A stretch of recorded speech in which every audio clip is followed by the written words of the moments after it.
It is mind-boggling to me how Tyler Perry owns his own studio, plot of land, multiple movie studios on said plot, yet is still cranking out the same type of black woman suffering ass movies. Yes, I watched Straw last night, and I didn't like it.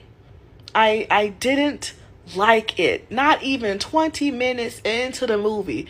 And everything that could go wrong went the hell wrong. Good Lord, Tyler, is you not tired? Now, while I understand that there are black women out there who felt seen by the movie, who can relate to similar sentiments and have had similar experiences, my issue is, Tyler, where is the balance in your movies? You have the power to create any type of black movie, sci-fi, thriller, comedy, rom-com, and any and everything in betwixt those genres. And yet we are still primarily getting movies about black women suffering, sir. Because while yes, there are black women out there who felt seen by this movie, you don't think those same black women couldn't feel seen by seeing a woman who looks like them falling in love, being loved on properly, being taken care of without suffering? No, we just have to have the whole world fall apart in the first 20 minutes of the goddamn movie. All I'm saying is, if you're going to depict black women suffering and struggling, offer a balance. And that balance doesn't have to be rooted in elitism. She ain't gotta be college educated, driving a Mercedes as a lawyer. It ain't gotta be all that. But show us happy as well. Show us thriving as well. You know, the only balance shouldn't just be Medea doing some dumb shit, you know? And my other issue is how cheaply and how rushed your handling is with black women suffering and trauma. The script was poorly done. The continuity was ass. Why am I watching Taraji take the kid's book bag away from the table just to see the book bag in the next scene and she ain't in the room no more?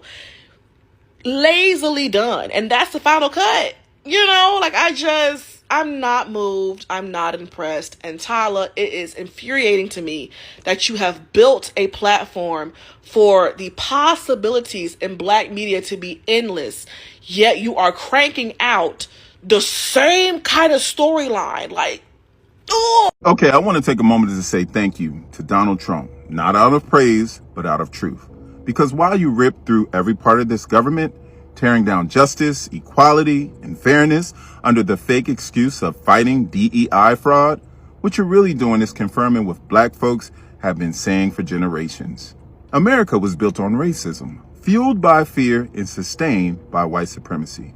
You've exposed it all. The masks are off.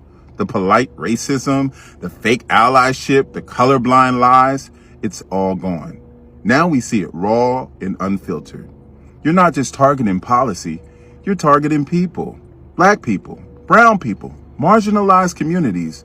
And the wild part, we make up the smallest portion of this country, yet somehow we are the biggest threat to the lie that white supremacy built. That should tell you everything. You're afraid not of violence, not of replacement, but of the power we hold even when we have nothing. You see the way our culture, our brilliance, our resilience, our excellence continues to shape this country, even when it tries to erase us. Donald Trump is just the loudest version of a system that's always been in place. He is the living, breathing proof that this country was never designed with us in mind. And yet, we continue to define it. So thank you, Donald, for exposing what so many tried to deny, for showing the world that the fear of black greatness is real, for proving that racism isn't in our imagination, it's in the fabric of this nation. And to my people, we don't have to fight to prove our worth. He's doing that for us. All we have to do is stand firm, stay awake, and know that the truth is finally louder than the lie. We are not broken. We are not the problem. We are the evidence of the power that this country can contain. Let that truth ring louder than its hate. I am trying to get real with myself and with other white people, and it is painful work. There's a whole lot of blame toward black people for being the cause of how white people treat them, and I'm trying to get to the bottom of that. I decided to take a closer look at slavery, since that's such a big topic in the United States. There has been slavery all over the world forever, and all colors of people have enslaved other colors of people for as long as we know about. But the transatlantic slave trade, in which Europeans brought African and Caribbean black people to the United States to be free labor in the new colonies before they were really the United States, is a whole different story of slavery. Slavery historically had to do with who won and who lost a war, who was convenient, who stumbled by at the wrong time, and so it wasn't specifically race-based. So why did these white Europeans choose black people to enslave? Because their physical differences from whites made it easier to create lies that they were biologically inferior. They invented science to defend this. It was easier to make these people who looked so different from us less human. And that lie made it easier to justify torture, rape, family separation, and death on a massive scale. And it made them, quite frankly, easier to identify if they tried to escape. The legacy didn't disappear when slavery ended. Eugenics came along and fed the racial superiority notion of whiteness, and it influenced the Nazi narrative along with the racial one. It carried over into segregation, Jim Crow, housing, policing, incarceration, education, all of that. If we're ever going to fix what's broken, we need to get curious enough to name how it got broken in the first place. White people need to get curious so we can say no more, not on my watch. They beat him up and his face was unrecognizable. And for your black ass to say that is fucking insane. So y'all really telling me that Zeus reviewed, edited, and then approved that footage to be aired? Insane. See, it's one thing that she said it. It's another thing that they decided to air it. By this point, everybody knows that Zeus is toxic, yet y'all keep supporting it. Y'all are acting so enraged about this comment, but Zeus has been on bullshit with the black community. I saw one video talking about, oh, she's young, she might not know the history. That girl is not young. She is 28 years old from Detroit, a black ass city. I stay here too, and I know the motherfucking history of Emmett Till. He was a 13-year-old boy who was lynched because some white woman said that he whistled at her. They beat him up and his face was unrecognizable. And for your black ass to say that is fucking insane. And I swear, all the black ass people on that production team, y'all should be ashamed of yourselves. Sitting up here profiting off black pain. Literally straight humiliation. Y'all just be kikiing. It's so funny. I mean, good. I'm all for black people coming up.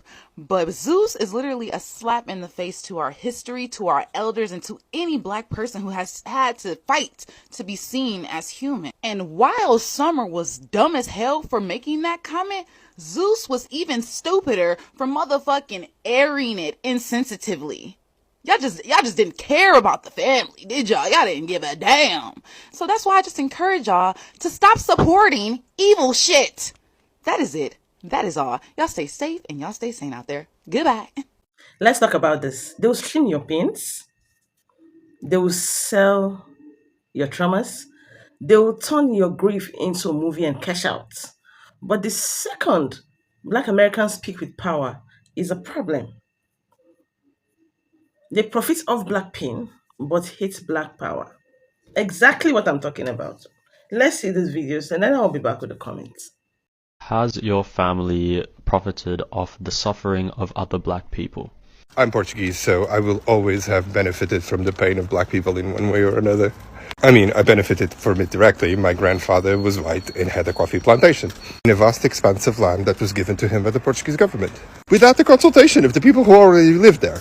The ramifications of the money of colonialism, of chattel slavery, are so embedded in our capitalist system that I think you'll be hard-pressed to find anyone who hasn't benefited, even if tangentially, from this horrible, oppressive system that crushed black people throughout history. Because our system was built on the bones of it. Our infrastructure in Western countries was built on the back of it. Even the money that was invested in ex-colonies was money that was invested after the exploitation of the locals. So I think a better question would be, who are the main beneficiaries from it, who continue to benefit structurally from it? The absent black father, a lie, was born, sold, and still profits, from chains to character. You heard the black stereotype. Black fathers are missing. What if I told you it's one of the longest running lies in American history, built brick, by law, by law? It has its roots in Reconstruction. After the Civil War, slavery was abolished, but white power structures needed a new way to control black bodies, especially black men. That's when the myth of the black brute emerged, a violent, uncontrollable male figure, a threat to the white women, white property, and white supremacy, a perfect excuse for lynching, voter suppression, and recriminalizing black existence. So began the rise of black codes, criminalizing vagrancy, loitery, or talking back, chain gangs, and convict leasing, which funneled thousands of freedmen back into forced labor, media propaganda like Birth of a Nation in 1915, which portrayed black men as rapists and savages, sparked Klan revivals and national hysteria. Let's be clear, the dangerous black man was a social fear. It was a deliberate invention designed to justify surveillance, separation, and systemic exclusion. From danger to derelict. As the 20th century progressed, white American story about black men evolved from the violent criminal to the irresponsible father. This was a PR pivot, not a progress story. Enter the Moynihan Report in 1965, where the U.S. government said the fundamental problem is family structure. That's rich considering the Jim Crow laws dismantled black wealth and community. The GI Bill excluded black vets. Public housing split families, and welfare rules forced men out of the home to qualify. It's not the black men weren't present, it's that they were systematically punished for being there. The stereotype of the absent black father replaced black brute, but kept the same function. The black people for inequality, the justified disinvestment over policing and mass incarceration to distract from the real problem, structural racism within this PR. Let's look at 2013. The CDC study again, yes, the government one. Black dads are more likely than white and Hispanic dads to eat meals with their kids, help with homework, bathe and dress their kids, read to them, and yet the myth persists. Why? Because the lie is convenient. It absolves policymakers, it fuels TV crime dramas, and it lets racism dress up like a concern for children. This isn't about missing fathers. It's about missing accountability for systems that created this myth and the receipts that prove it. It's a lie. Follow for more truths, culture buried under centuries of fear and bad headlines. Peace. I'm so fucking tired of these places that love to exploit black culture for profit, but actually hate black people and just don't want to say it. This has been a thing, not only here in Phoenix where I am for my birthday, but in DC and everywhere else I've lived. We'll roll up to a bar or a club and it's a hip hop or an R&B night. There's a black DJ, there's a lot of black people in the crowd. They're playing Migos, Burna Boy, and Cardi B. Like, that's the vibe. And immediately at the door, we have to argue with these motherfuckers about what we're wearing. If someone in our group is fat, bigger bodied, or dark-skinned, it's immediately going to be a problem. Oh, no Jordans. Oh, no sweats. Oh, no baseball caps. Oh, we don't allow XYZ. Just like name a thing. They will literally just pick a thing that we are wearing. And at this point, I'm in my 30s and I'm like, I've been turned away at the door so much in my life. Like, I don't need to give you my motherfucking money anymore. I just don't. It's not worth it. But also, sometimes we'll argue and then they'll let us in. And we'll inevitably see some white dude walking around in a backwards baseball cap, a hoodie, and some, like, joggers and boat shoes. Come on, y'all. At this point, I'm like, just say it with your chest and go. And then we don't have to do this whole dance anymore. We need to understand something. This cultural appropriation that we think suggests white people are black is insane. They come into the ghetto, they appropriate your music, they appropriate your dress, they appropriate your style, and you think it's a good thing when they're playing in your face. Come on. The reason I don't like the Eminem, DJ Khaled, DJ Vlad type thing is because they can be black all day and they get to leave it when they tired. They get to go back to their whiteness when they done imitating your blackness. Why would you let anybody play with your identity in reality like that? With the hell we catch as Africans, why would you let another group come into your hood, play black? See, listen. Yeah. Everybody wants our rhythm, but they never around to tolerate your blues. Bars. Messenger. You better. Hold on. How do you feel? Wait. Have you seen Eminem at the Breonna Taylor protest? Was he at the Trayvon Martin protest? Was he at the Tamir Rice protest? Amir Pope protest? Sonia Massey? DJ Khaled? You seen him at any protests against police brutality? DJ Vlad? You see what I'm saying? So we let them exploit the more positive, fun-loving aspects of black culture. But when it comes to dealing with the struggle of being black, none of these culture vultures are anywhere around to experience your pain. Welcome back. Yeah, that's true.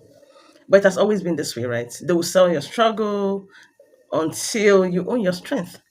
They will cry for you until you stand up. They will let you cry until you stand up. But Black Americans, we are never just victims. They were visionaries. They were never just a trend. They are the truth. So keep your pity. Yeah.